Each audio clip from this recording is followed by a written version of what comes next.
4년제 일반 대학의 절반 이상이 앞으로 2년 안에 등록금을 인상할 예정인 것으로 확인됐습니다.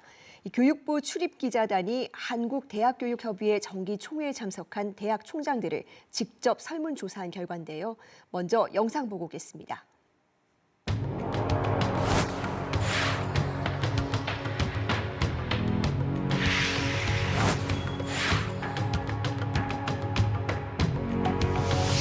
교육 환경 개선에 신경 못 썼던 부분들을 할 수 있는, 그래도 몇 년 정도는 좀 등록금 인상해야 되지 않겠나 그런 생각을 해요.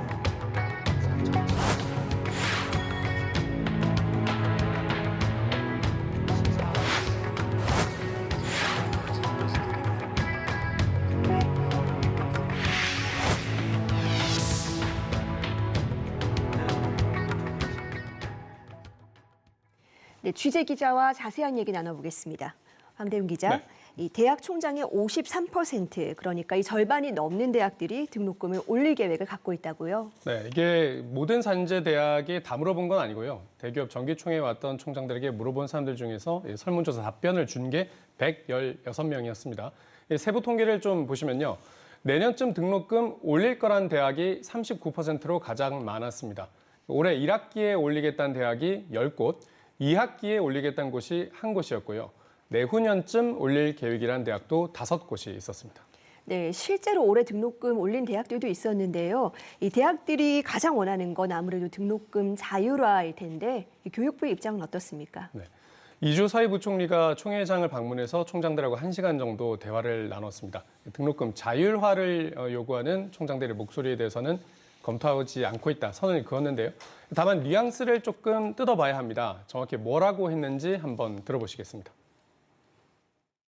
어떤 질문에 대해서는 좀 특별히 조심해야 된다 하는 걸 좀 경험상으로 알고 있습니다. 그래서 이 질문은 제가 좀 조심스럽게 답변할 수밖에 없다는 좀 양해 말씀을 드리고요. 지금 단계에서는 저희가 등록금 자율화는 정부 차원에서 검토하지 않고 있다는 말씀만 간단하게 드리겠습니다.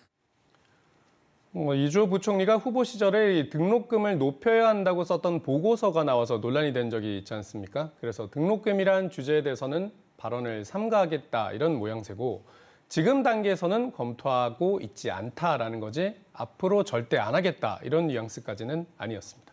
네, 그렇군요. 이 대학들이 등록금 인상 검토하는 이유는 역시 재정이 워낙에 어렵기 때문일 텐데요. 이 10년 내 문 닫는 대학이 30곳이 넘을 것이라는 예측이 많았네요. 네, 이것도 이제 실제 세부 통계를 한번 보셔야 되는데요. 10곳씩 끊어서 물어봤는데 답변은 좀 합쳐봤습니다. 10년 내에 문 닫는 대학이 30곳 이하일 거란 답변이 34%, 30곳에서 50곳 사이일 거라는 의견은 36%, 50곳도 넘을 거란 예측도 30%나 됐습니다. 60곳이 넘게 문을 닫을 거란 예측도 있었고요. 이게 다 학령 인구 감소 때문인 건데 그럼 대학들은 어떻게 살아남을 거냐는 질문에는 역시 정부의 지원이 필요하다는 의견이 가장 많았고 유학생을 유치하거나 구조조정으로 살아남겠다는 응답이 뒤를 이었습니다. 등록금 인상은 여기서는 4번째 수단에 그쳤습니다. 네, 이 대학의 위기감이 높아지고 있다는 건 알겠는데요. 정부가 예산을 들여서 살리겠다는 대학은 30곳에 불과했죠. 네, 이게 글로컬 대학이 이제 30곳 2027년까지 선정을 해서 2조 5천억의 예산을 몰아주겠다, 선택과 집중을 하겠다는 건데요. 대학들은 이 30곳에 들기 위한 새로운 경쟁에 뛰어들어야 되는 상황입니다. 이 현장에서 나온 부총리 워딩이 상당히 수위가 높았습니다. 한번 들어보시죠.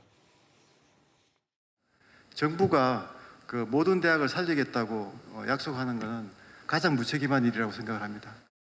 이 자리에서 분명하게 모든 대학을 저희들이 살려드리지 못한다는 것을 미리 말씀을 드리겠습니다.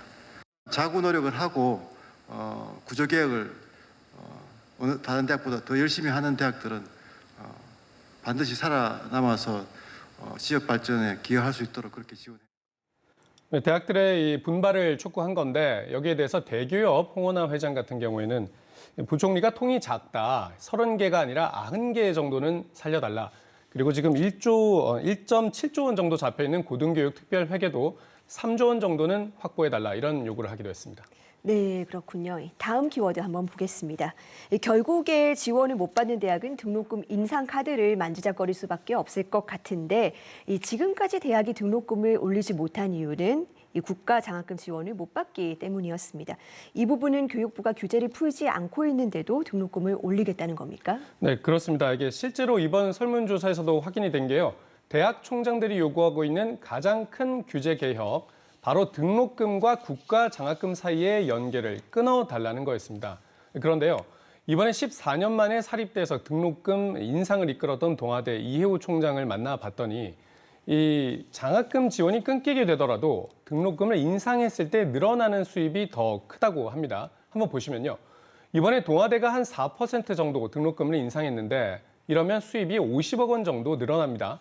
그런데 국가장학금 2유형으로 대학이 지원받는 금액은 20억 원 정도라고 합니다. 그러니까 늘어난 등록금으로 학생들 장학금 손실을 메꿔주고도 30억 원이 남는다는 얘기죠. 이 국가장학금 2유형 처음 도입될 때는 규모가 1조 원대에 이르렀는데 지난해 규모는 2,100억 원입니다. 5분의 1 수준으로 떨어진 거고요. 그렇기 때문에 대학들 입장에서도 등록금을 꼭 동결시켜야 되는 이유도 줄어든 셈입니다. 네, 교육부 입장은 어떻습니까? 좀 이런 움직임에 제동을 겁니까? 좀 미온적인 반응이었는데요. 오늘도 교육부 기자단 브리핑에서 비슷한 질문이 나왔는데요. 등록금 올리겠다는 대학들 많은데 어떤 대책이 있냐 물어보니까 대학에 지원하는 재정을 늘려주고 좀 더 자율적으로 원하는 데 쓸 수 있도록 하겠다. 이런 답변이 돌아왔습니다. 구체적으로 인상을 억제하는 조치는 언급되지 않았고요. 대신 등록금을 인상하면 학생들 부담이 늘어나는 만큼 신중하게 대학들이 결정해 줄 것을 요청했습니다. 또 한 가지 대학들이 지금까지 등록금 못 올렸다는 이유가 이 교육부의 의지와 다르게 움직였다가 혹시 다른 교육부 지원 사업에서 탈락하는 식으로 불이익을 받지 않을까라는 점이었는데요. 만약 이렇게 등록금을 인상한 대학들이 특별히 그런 사업에서 불이익을 받지 않는다 이런 사인이 교육부에서 나온다면 교육부가 꼭 등록금 자율화를 명시적으로 추진하지 않더라도 일종의 인상해도 된다는 암묵적인 그린라이트가 나온 걸로 대학들이 해석할 여지도 있습니다. 예, 그렇군요. 이 설문조사 내용 한 가지만 더 살펴보겠습니다. 이 통합형 수능을 운영한 뒤에 문과 침공 현상을 좀 해결해야 된다는 목소리가 많은데 이 대학들의 의견은 다른가 보네요. 그렇습니다. 이게 통합 수능의 성과를 아직 논하기에는 시기상조다 이런 의견이 가장 많았습니다.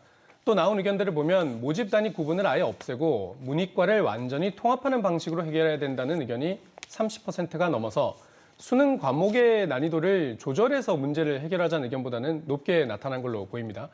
저번에 이주호 부총리가 대학 입학처장들을 만났을 때도 같은 얘기를 하니까 아직까지 대학생들이 입학한 지가 1년밖에 되지 않았기 때문에 좀 더 객관적인 데이터를 뽑아보고 대책을 마련하자는 게 대학들의 입장이었는데 이번에도 그런 입장이 재확인된 걸로 볼 수 있겠습니다. 네, 황대훈 기자 수고했습니다.